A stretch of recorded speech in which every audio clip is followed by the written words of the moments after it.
The sky was a deep shade of gray, heavy with clouds that seemed to be warning of something ominous. It was a cold afternoon when I, along with my old camera, decided to explore an abandoned building rumored to be a place not meant for the living. The building stood in the heart of a dense forest, so isolated that few people even remembered it was there.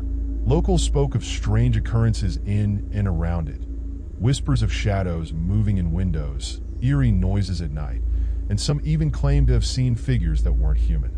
Naturally, this only fueled my curiosity. As I approached the building, a sense of unease crept over me. The structure was once grand, with its tall stone walls and intricate carvings. Now, it was a crumbling husk of its former self, overrun by vines and moss. The windows were either broken or covered with layers of dust and grime, giving the building an almost ghostly appearance. I took a deep breath, adjusting the straps on my backpack, and stepped inside.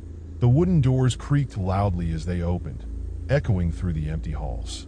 The smell of mold and decay hit me instantly, but I pushed forward. My camera was ready, and I was determined to document whatever I found here. The main hallway was wide, lined with old portraits that had long since faded into obscurity. The floor beneath me creaked with every step I took, and the silence was oppressive. My heart beat faster, the air thick with tension, but I couldn't turn back now. This was what I lived for, the thrill of the unknown, the pull of the unexplained. I walked further into the building, and it wasn't long before I noticed something strange. There were no signs of the usual vandals or explorers. No graffiti, no trash scattered around. It was as though no one had been here for years. It felt wrong. As I turned a corner into what appeared to be a large, once grand ballroom, I froze. There in the middle of the room was a figure. At first, I thought it was just another illusion, maybe a piece of old furniture or a shadow cast by the dying light outside. But no, as my eyes adjusted, I realized that it was a person. The figure stood motionless, facing away from me. I could see that it was tall, thin, and dressed in what looked like an old, tattered suit. The air around it seemed colder, as if it radiated a strange energy that made the hairs on the back of my neck stand up. I instinctively raised my camera, but just as I was about to snap a photo, the figure slowly turned toward me. My blood ran cold. The face was pale, almost sickly, with hollow eyes that seemed to pierce through the darkness. There was something about the smile it wore, a twisted, unnatural grin that sent a chill down my spine. I wanted to run. I wanted to scream, but my feet felt frozen to the ground. The figure didn't move, it just stared at me, its grin never wavering. For what felt like an eternity, we stood there, locked in a silent, eerie standoff. Then, without any warning, the figure turned away and started walking toward the back of the room. My legs were shaking, but I somehow managed to follow, keeping my camera aimed at it, capturing everything. I didn't know what I was hoping to find, but I couldn't look away. The figure moved with an unnerving grace, gliding rather than walking. It seemed to disappear into the shadows of the room, only to reappear moments later in a doorway at the far end. I decided to follow. I had to. As I stepped into the doorway, I realized I had crossed into another part of the building that was even darker than the rest. It was colder here, and the air felt thick, suffocating. The wall seemed to close in on me as I ventured deeper, following the figure that now walked ahead of me, just out of reach. And then I saw it, a small door, half open, leading into a room that seemed to pulse with an unnatural energy. The figure stepped through it, vanishing into the darkness beyond. I hesitated for a moment, but the curiosity inside me pushed me forward. When I entered the room, I couldn't believe what I saw. The walls were covered in strange symbols, almost like drawings, but they seemed alive, moving and shifting before my eyes. The floor was littered with old, broken furniture, and in the center of the room was a large, rusted metal cage. But it wasn't the cage that caught my attention, it was what was inside. There lying in the center was a body. At first glance, I thought it was just another victim of the building's decay. But then I saw it move.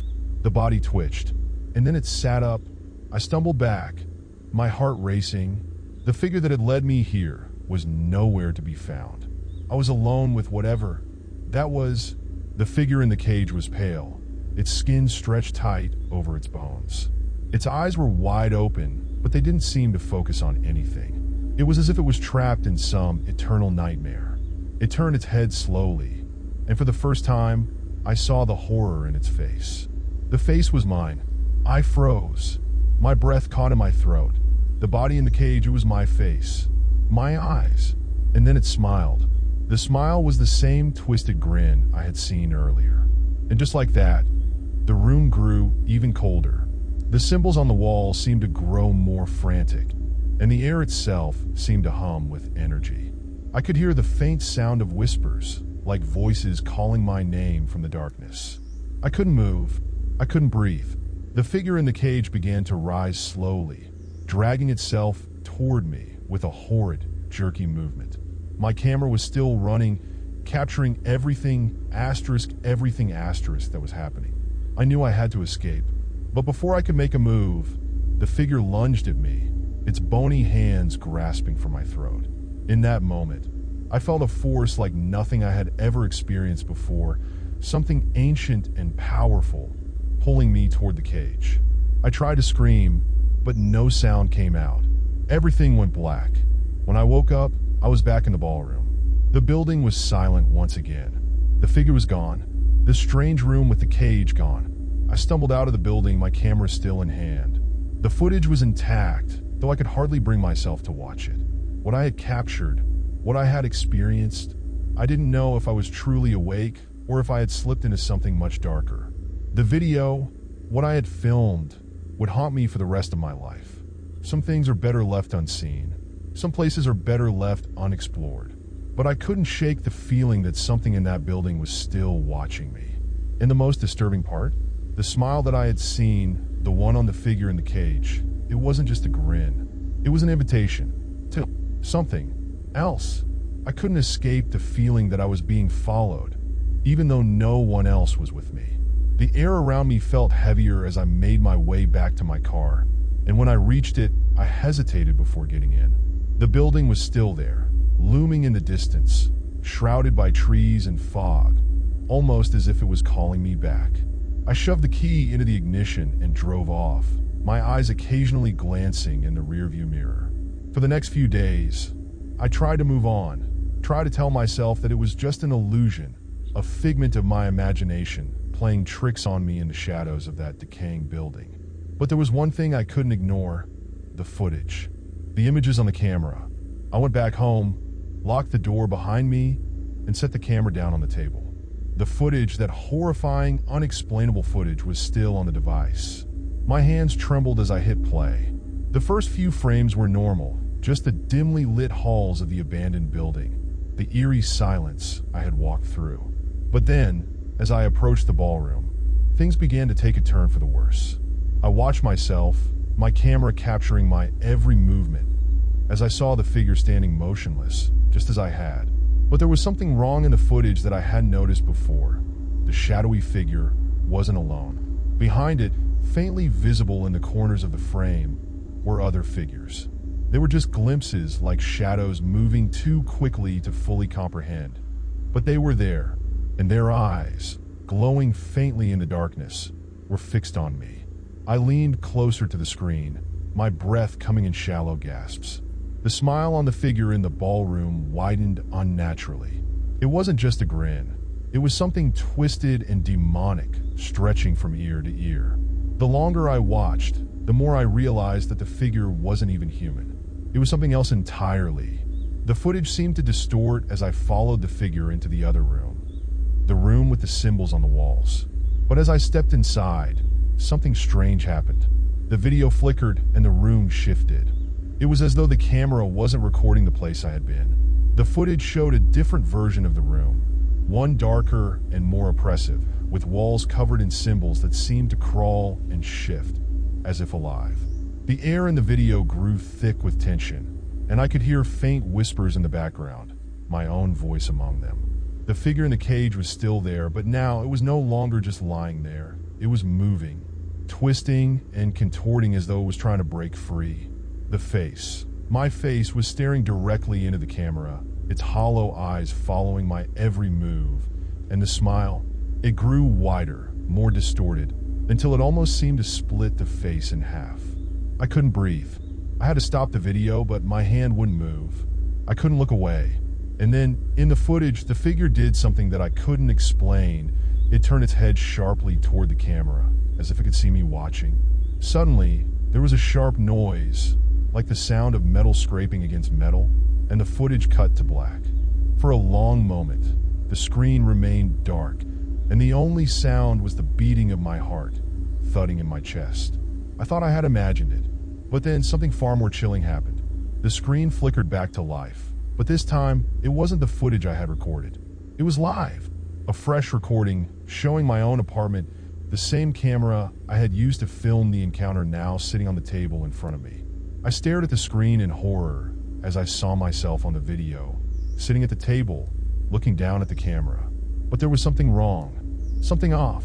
The version of me in the video had those hollow eyes, the same twisted grin, and the same cold, lifeless expression that I had seen in that cursed building. My heart stopped. My hands trembled violently, and I slowly turned around, my eyes scanning the room behind me. The apartment was empty. There was no one there. I spun back to the screen, and the figure in the video was now standing, moving toward the camera. Its steps were slow, deliberate, as it closed the distance between itself and the screen. And then, as the figure's face filled the frame, I heard a voice. Not from the video, but from behind me. "You shouldn't have looked." I turned sharply, but there was nothing there. No one. Just the empty, cold air of my apartment. The whispering had stopped, but I couldn't shake the feeling that someone, or something, was watching me. The video continued to play, showing the figure now standing just inches from the camera, its smile even wider, more grotesque than before. And then it did something truly horrifying. The figure raised its hand, pressing it against the screen of the camera, its cold, bony fingers appearing to stretch into the footage. I could hear the faint sound of scratching, as if it were trying to reach out from the screen itself. With each passing second, the air in the room grew colder, heavier. I could almost feel the presence of the figure in the room with me, and my breath came out in visible clouds. The temperature had dropped significantly. In that moment, I realized something that made my blood run cold. The figure wasn't just in the footage. It had been here all along, waiting. I grabbed the camera, intending to shut it off, but before I could, the screen went black again. My heart pounded in my chest. I turned to look around the room, but everything was still. Then, I heard a soft knock at the door. I froze. The knocking came again, louder this time, persistent. I slowly got up, my legs trembling, and made my way to the door. I didn't know what to expect. I didn't know who or what was on the other side. I opened it, and there, standing in the hallway, was the figure. It was wearing the same tattered suit, and its face, my face, was twisted into that same horrifying grin. The air around it was cold, impossibly cold. Before I could react, the figure stepped forward, and everything went black. I don't know what happened after that. I woke up the next morning, disoriented, alone in my apartment. The camera was gone. The footage had vanished, and everything felt normal again. But something is different. I can feel it. The eyes of the figure are still watching me. And I know, deep down, that I'm not alone anymore. The building is still out there, somewhere in the distance, waiting, and it's not finished with me yet. It will never be finished. Days passed after the chilling encounter. The images, sounds, and sensations from that night at the abandoned building haunted me relentlessly. I tried to push the memories aside, to pretend that what had happened wasn't real. But every time I closed my eyes, the face, the twisted grin, was there, lurking in the dark corners of my mind. The camera, once an instrument of exploration and curiosity, had become a silent witness to my descent into madness. I had thrown it all away, the footage, the camera, even the memory of the building itself. But deep down, I knew I couldn't ignore what had happened. The whispers in the night, the cold feeling that never seemed to leave my body, the eyes of the figure, watching me, waiting for the right moment. And then, One day, I received a package. It was strange. No return address, no note. Just a plain, brown envelope wrapped tightly with a thick layer of tape. At first, I thought it was a prank, but when I opened it, my heart skipped a beat. Inside was the camera. The same old camera I had left behind in the abandoned building. It was covered in dirt, as though it had been buried under rubble. But it still worked. I could tell by the familiar, heavy weight of it in my hands. I almost didn't want to touch it, but curiosity got the best of me. I turned it on, the screen flickered to life, and for a moment, I thought I was losing my mind. There, on the camera's display, was footage I hadn't filmed. It was a new recording from inside the building, my building, the very place I had tried to forget. I could see the walls, the broken windows, the dimly lit corridors. But this footage was different. It wasn't my point of view. It was someone else's. The camera was moving, but there was no sign of me. The figure appeared in the frame, just as I had seen it before. But this time, it wasn't just one.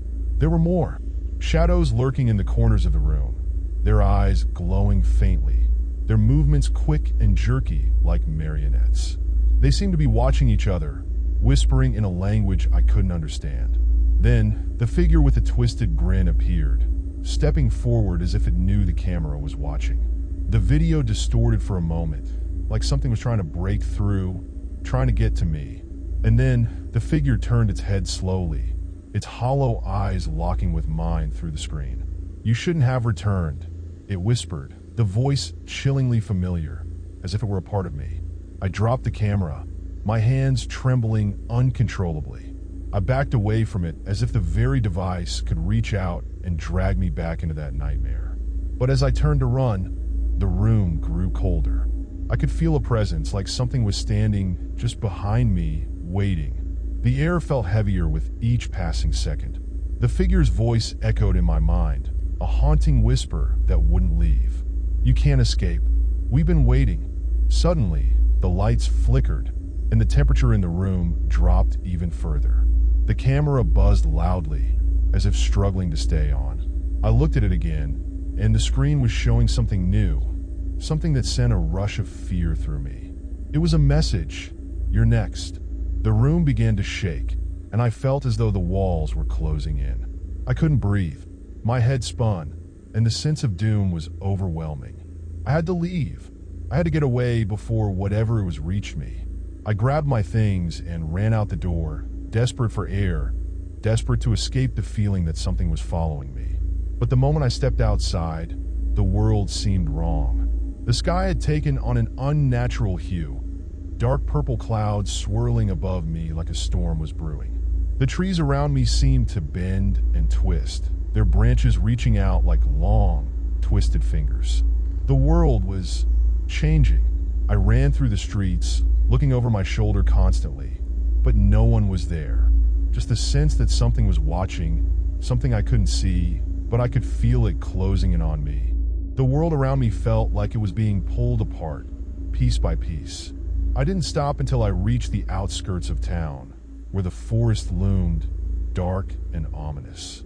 There, in the distance, I could see the silhouette of the building once again, its twisted structure rising from the fog, beckoning me to return. I had no choice. I couldn't run anymore. I had to face it. I turned back toward the building, my heart pounding in my chest, my breath shallow. It felt like I was walking into a trap, but I couldn't resist the pull. I needed answers. As I approached the abandoned structure, the air grew colder. The whispers started again, soft at first, then growing louder, more frantic. The building was no longer just a place. It was a presence, and it was calling me. I stepped inside, the door creaking as it opened. The familiar, musty smell of decay filled my nostrils, and I shivered. The walls, the floor, the very air felt wrong, as though it were alive, breathing, watching me. The shadows seemed to move, like dark figures lurking just out of reach. I pulled out the camera, though I didn't want to. I had to document this. I had to see what was happening. The footage from the night I had first entered this place still lingered in my mind, and now I had to know more. I turned the camera on, and the screen immediately filled with static. The darkness on the other side seemed to warp and twist. And then a figure stepped into view. It wasn't the same figure I had seen before. This one was different. It was taller, its limbs unnaturally long, stretched out in grotesque proportions.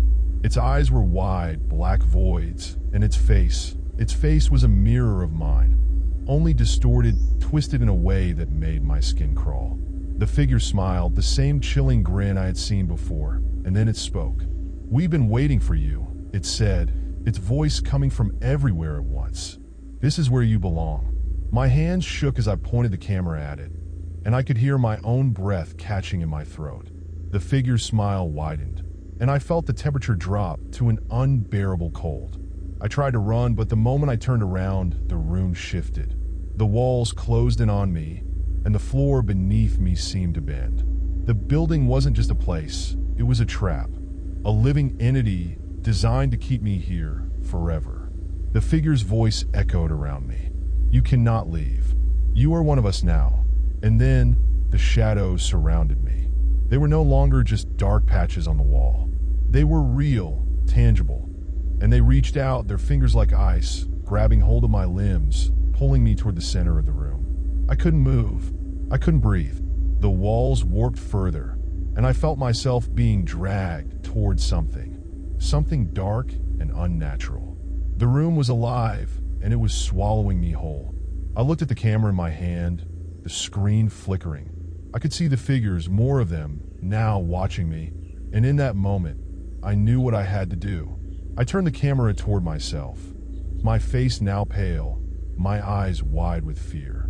The grin on my face wasn't mine anymore. It was theirs, and with that, the building claimed me. The last thing I saw before the darkness consumed me was the camera, still recording. The screen showed nothing but blackness, but in the faintest of glimmers, I could see those eyes, their eyes, watching me, waiting for the next person to come. And the cycle would continue. I don't know how much time passed, but when I regained my senses, I was no longer in the abandoned building. At least, not in the same way I had left it. Everything around me felt different. The cold that had clung to my skin, the suffocating atmosphere of that place. It was gone, replaced with a familiar stillness. I was back in my apartment. My hands were shaking, but when I looked around, everything seemed normal. Too normal. I thought I had escaped. I thought the building had released me, or maybe I had finally been consumed by it, but the truth was far worse than I could have imagined. The figure myself wasn't finished with me. I quickly grabbed the camera, which was sitting on the table, just as I had left it. It wasn't supposed to be here, not in my apartment. The weight of it was wrong in my hands, almost too heavy to bear. The screen was still on, still flickering with static, showing only darkness. For a moment, I thought the nightmare was over. But then, just as I was about to turn it off, a face appeared on the screen. It wasn't mine. The face was unfamiliar, yet somehow, it felt too familiar. It was distorted, like a twisted reflection of a person that shouldn't exist. The eyes were wide, unnaturally so, and the lips were stretched into an unnerving grin. It was the same grin I had seen in the building, the one that never seemed to leave my mind. The figure on the screen moved, slowly like it was studying me. Then, it whispered something I couldn't quite hear, its voice a soft rasp, like it was speaking from far, far away.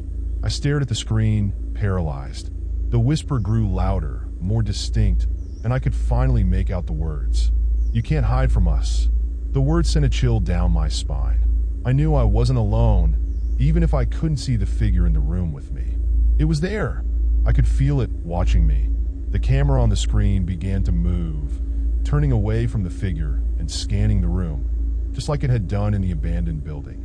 It showed the familiar surroundings of my apartment, but it was as if I was seeing them from a distance, disconnected, as if I wasn't truly there.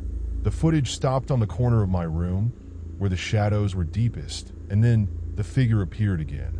Not on the screen, but in the corner of the room where the camera had stopped. It was standing there, watching me. My heart skipped a beat. The figure in the corner of the room had the same hollow eyes, the same twisted grin that had followed me from that forsaken building. But now, it wasn't just a presence on a screen. It was real. I stumbled backward, my mind racing, but the figure did not move. It stood there, frozen, like a statue, its grin never fading. "Leave me alone," I whispered, though I knew it wouldn't help. I could feel the weight of its gaze pressing into me, suffocating me, filling every corner of my mind with dread. But the figure didn't respond. Instead, its grin widened, if that was even possible, and I realized in that moment that this was not something I could run from. I had already become a part of it, part of them. I couldn't remember exactly when I stopped running, or when I gave in to the pull of that building. All I knew was that I couldn't escape anymore. The figure stepped forward, its movements slow but deliberate. As it approached, I realized something horrifying. I wasn't the only one who had fallen victim to this curse. The faces in the shadows, the figures that haunted me, were not just echoes of my own fear. They were other people, other souls drawn into this nightmare just like I had been. Their eyes followed me, their twisted faces contorted in the same unsettling grin that had taken root in my mind. They were now a part of me, and I was a part of them. The camera buzzed, its screen now showing nothing but static. The figures in the corner of my apartment grew closer, their presence filling the room. They weren't just in the shadows anymore. They were all around me, closing in with every breath I took. And then, the figure with a grin reached out, its hands stretching toward me, long fingers ending in jagged nails, like the claws of a beast. It touched my shoulder, sending an icy jolt through my spine. "You belong here now," it whispered. The world around me shifted, and everything seemed to melt together. The walls of my apartment warped, bending in on themselves. The figures, all of them, moved closer, their forms flickering like bad reception on an old television. The sound of whispering voices grew louder, overlapping, until I couldn't make sense of it. The room was full of them, full of things that had once been human, now lost to the building, lost to whatever dark force had called me in. I could feel the camera in my hand, though it was now growing cold, heavier, almost like it was pulsing with energy. The screen flickered again, and the last thing I saw before the world around me went completely dark was my own face, twisted into that same grotesque smile, staring back at me. But it wasn't just me anymore. The figures, the people who had once been victims, were now all wearing that smile. They were all a part of me, of us, and I understood, finally, what the building had been. It wasn't just a place. It was a trap, a prison for lost souls, for the curious, for the foolish, for anyone who dared to seek out the truth. It had drawn us all in, had changed us, until there was nothing left but the grin, the twisted reflection of who we once were. I tried to scream, but the sound never came. I tried to fight, but the hands, cold and unfeeling, pulled me into the darkness, merging me with the others. And then, I became one of them, a shadow, a whisper, a figure in the corner of someone's vision. The camera kept recording, but no one would ever see it. Not now, not ever again. I am trapped in this place, this cycle. The building will never let me go. And now, it's waiting for the next one. For the next curious soul to come too close, to seek the forbidden truth. And when they do, they will find the same smile waiting for them. The same twisted grin that now lives inside me. I never expected to find myself in the position I did that night. The world is full of mysteries and strange encounters, but some things go beyond what one can fathom. This is a story of one of those encounters, the kind that leaves you questioning your own sanity long after you've experienced it. The kind that, even as I recount it now, still sends a shiver down my spine. It was an evening like any other, except I was determined to capture something that would finally elevate my work. For years, I had traveled the world, telling stories about the paranormal, exploring abandoned places, and seeking out the unseen. Some of my tales had already gained traction, but I had a feeling that this next adventure would be the one that truly put me in the limelight. I had received a tip from an anonymous source about a particularly eerie, abandoned building on the outskirts of a small town. This wasn't just any derelict structure, it had a reputation. Locals spoke of it in hushed tones, as though even mentioning it out loud might bring some curse upon them. The building, they said, was once the site of a factory that had been shut down under mysterious circumstances. Over the years, it had fallen into ruin, and rumors of ghostly activity had followed it. But there was one detail that caught my attention more than anything. No one who had entered the building had ever returned to tell the tale. I couldn't resist. Armed with my camera gear and a growing sense of curiosity, I set out for the abandoned factory. It was a journey I had taken countless times before, visiting desolate places that once thrived with life, searching for stories that would chill the spine and make people question what they knew about the world. But this time felt different. It wasn't just another abandoned place. There was something about it that gnawed at the back of my mind, a feeling I couldn't shake. I had a sense of dread, but I pushed it aside, telling myself it was nothing more than the normal apprehension I felt before an exploration. The factory sat at the edge of town, hidden behind a thick veil of overgrown vegetation. As I walked closer, the wind picked up, and the rustling of leaves seemed almost unnaturally loud, echoing in the silence around me. I paused, surveying the building. It was as if the world itself had stopped, waiting for something. The facade of the factory was crumbling, the once proud structure now reduced to little more than a skeleton of its former self. Windows were shattered, and the rusted metal doors hung crookedly on their hinges. A strange coldness seemed to seep from the building, even though it was a relatively warm evening. I could hear my own breath, shallow and quick, and the distant chirping of insects. But no sounds came from inside the factory. The silence was unnerving, like the building was holding its breath, waiting for me to step inside. I knew I had to enter. I had prepared for this, and my viewers were expecting something incredible. With a sense of determination, I pushed through the overgrown vines and stepped into the darkened doorway. The air inside was thick, musty, and stagnant. My flashlight beam cut through the darkness, revealing a maze of old machinery, broken beams, and shattered glass. The decay was evident, and I could sense the weight of history in this place. As I ventured deeper into the factory, the sense of dread began to grow. The air grew colder with each step, and the faint sound of something moving in the distance sent chills down my spine.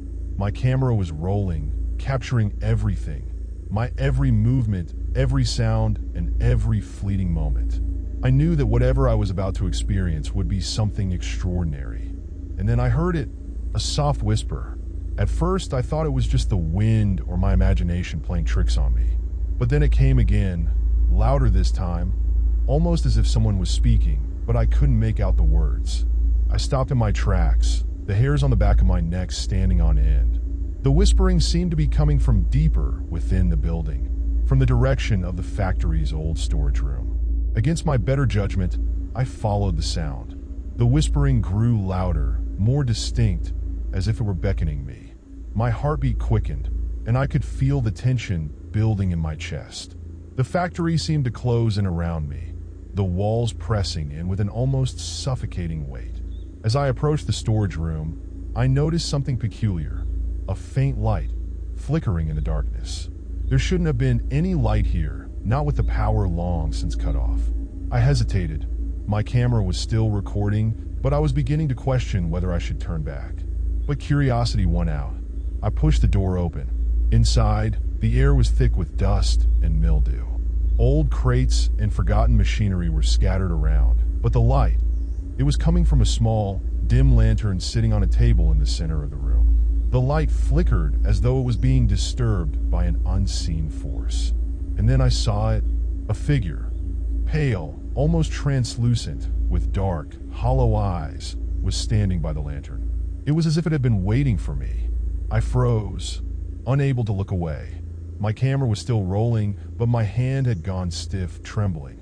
The figure did not move, and yet its presence filled the room, its coldness seeping into my bones. I tried to speak, but no words came out. The figure slowly turned its head toward me, its hollow eyes locking onto mine. The whispering returned, louder now, like a chorus of voices echoing in my mind. I could feel the pressure building in my chest, as though the air itself was being sucked from the room. I couldn't breathe, and then, just as quickly as it had appeared, the figure vanished.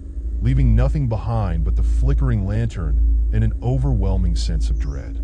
My heart was racing, my mind spinning, but the silence that followed was even worse than the encounter itself.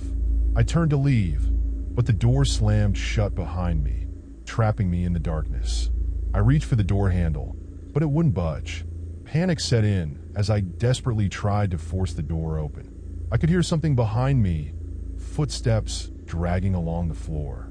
Slowly, I turned, my flashlight illuminating the shadows, but there was nothing there. Nothing except the darkness. I pressed against the door once more, and this time it gave. I stumbled into the hallway, gasping for air, my heart pounding in my chest. But I couldn't shake the feeling that something was following me. The whispering had returned, faint at first, then growing louder with every step I took. It was in my ears now, surrounding me, suffocating me. The exit was just ahead. I could see the faint outline of the broken doorway, but as I reached for it, the ground beneath me shifted. The floor groaned, and I stumbled, almost falling. I glanced down and saw something that made my blood run cold. A shadowy hand, reaching up from the cracks in the floor, trying to pull me back. With every ounce of strength, I broke free from the grip and lunged toward the door. The whispering, the footsteps, everything seemed to surge toward me in a final, overwhelming wave. I threw myself out of the building and collapsed onto the ground, gasping for breath, my heart racing like never before. I didn't look back. I didn't dare. As I sat there, in the cold night air, my camera still rolling in my hand, I couldn't help but wonder, had it all been real? Or had I been overtaken by fear and exhaustion? I don't know, but the footage I captured that night, what I recorded, was enough to send a chill down anyone's spine. That night, I caught something on camera that no one would believe. The footage was shaky, distorted in parts, but there was no denying it. The figure, the whispers, the dark shadows that reached out from the floor. No one else has dared to return to that place. Some say it's haunted, others say it's cursed. As for me, I don't know what I encountered that night, but the experience changed me, and I still wonder, to this day, if it was something from beyond this world, or something far worse, something that was waiting for someone like me to stumble upon it. And as for the footage, I've never shown it to anyone. Maybe it's better that way, because some things once seen can never be forgotten. As I sat there in the cold, the night's events replayed over and over in my mind. The darkness, the figure, the whispers, it all felt like something out of a nightmare, yet the cold sweat on my skin and the trembling of my hands told me it had been very real. I tried to calm myself, telling myself it was just a trick of the mind. The fatigue, the isolation, and the eerie atmosphere of the factory could have caused me to hallucinate. But deep down, I knew that wasn't the case. I had felt the presence of something unnatural. The figure's eyes had locked onto mine, hollow and full of sorrow, but there was a malevolent force behind them, a force that seemed to pull at me, urging me to stay, to listen. I checked my camera. The footage had captured everything, the whispering, the figure, the shadows that had reached out for me. But there was something even more disturbing. The recording had picked up sounds that I hadn't heard while I was inside. At first, I thought it was just distortion from the poor lighting, but as I played it back, the whispers became clearer. They were speaking in a language I didn't recognize, a language that made my skin crawl. I couldn't understand the words, but the tone was unmistakable. It was an invitation to stay. My phone buzzed in my pocket, breaking the silence. I jumped, startled by the sudden intrusion, but when I looked at the screen, it was a message from an unknown number. The message was simple but chilling. You were not meant to leave. I felt my stomach twist. I didn't respond. I couldn't. There was no way that anyone else could know what I had experienced. No one had followed me into the building. No one had been there. Or had they? I shook my head, trying to dismiss the thought. My mind was running wild, but I had to focus. I needed to get out of here, back to the safety of civilization. I had already recorded more than enough for a compelling story, but I couldn't shake the nagging feeling that this encounter was far from over. I decided to leave, but I didn't go back to the factory. Instead, I went to the nearest town to find a place to rest and clear my head. I needed to gather myself before I decided what to do with the footage. I found an old inn at the edge of town, a place that looked like it hadn't been updated since the 1950s. The receptionist didn't ask many questions when I checked in. She seemed to have an air of indifference about her, as though strange things happen here all the time. I couldn't help but notice the way she glanced at me as I handed over my ID, as if she knew something I didn't. That night, I couldn't sleep. Every time I closed my eyes, I saw the figure, the hollow-eyed gaze, the whispering that echoed in my mind. And then I heard something else, a faint tapping on the window. It was so soft at first that I thought it was just the wind, but as the tapping grew louder, it became clear someone or something was trying to get my attention. I got up, my heart pounding in my chest, and approached the window. But when I pulled the curtain back, there was nothing there. No one, just the empty, moonlit street. I tried to brush it off as nerves, but the tapping continued. It wasn't coming from the window this time, though. It was coming from the door.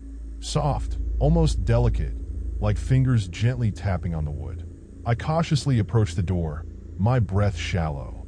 I reached for the knob, hesitating before opening it. The room was cold, much colder than it had been before, as though something had just entered.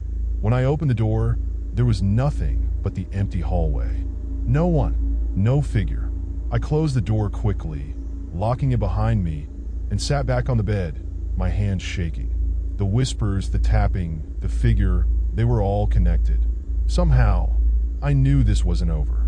Whatever had been in that building had followed me, and now it seemed to be watching, waiting for the moment when I would let my guard down. I couldn't stay here any longer. I had to leave, but where could I go? The town felt suffocating, like the very air was thick with something malevolent. I had seen the footage. I knew what I had captured, and I knew what it meant. I wasn't just a witness to some random haunting. I had been chosen for something darker. I grabbed my camera gear and left the room, determined to get back to my car and leave the town behind. But as I walked down the hallway, something caught my eye, a small piece of paper wedged under the door of the room across from mine. I hesitated, then bent down to retrieve it. The paper was old, yellowed with age, and it seemed to have been written in a hurry. The ink was smudged in places, as though the writer had been trembling as they wrote. The message was short and cryptic. It wants you to stay. It will not let you go. You cannot escape. A chill ran through me as I read those words. Whoever had written this had known something I hadn't fully grasped yet. But one thing was clear. The thing I had encountered in the factory was far more than just a ghost. It was something darker, something that fed on fear, something that had claimed the lives of others before me and was now targeting me. I turned to leave, but as I reached for the stairwell door, I felt a cold hand on my shoulder. I spun around, but there was no one there. The air had grown frigid, and I could see my breath misting in the cold. The temperature dropped so quickly that it felt like I had stepped into an icebox. The whispers were louder now, swirling around me, becoming clearer with each passing second. And then a voice, deep, guttural, and filled with malice, spoke directly into my ear. "You should have stayed." I bolted, my heart racing as I ran down the stairs and out into the night. The cold wind stung my face, but I didn't stop. I couldn't stop. I had to get away, far away from whatever had followed me, from whatever had been watching me since the moment I stepped into that factory. I reached my car, jumped inside, and slammed the door shut. My hands were trembling as I started the engine, my mind still reeling from everything that had happened. But as I drove away, leaving the town behind me, I couldn't shake the feeling that I wasn't alone, that something was with me in the car, watching, waiting for the right moment to strike. The footage from that night still haunts me. I've kept it hidden, locked away on a hard drive, never to be shown to anyone. Some things, once seen, should not be shared. But even now, as I write this, I can't escape the feeling that the thing from the factory is still out there, waiting, watching, following. And it won't stop until it has me. This story is based on the chilling experience I had, one that still lingers in my mind every day. It's a reminder that some mysteries are better left unsolved, and some encounters are better left unspoken. But as I look back at the footage and the strange messages I received afterward, one thing is clear. Whatever I encountered that night was not of this world. And it's still out there, somewhere, waiting for its next victim.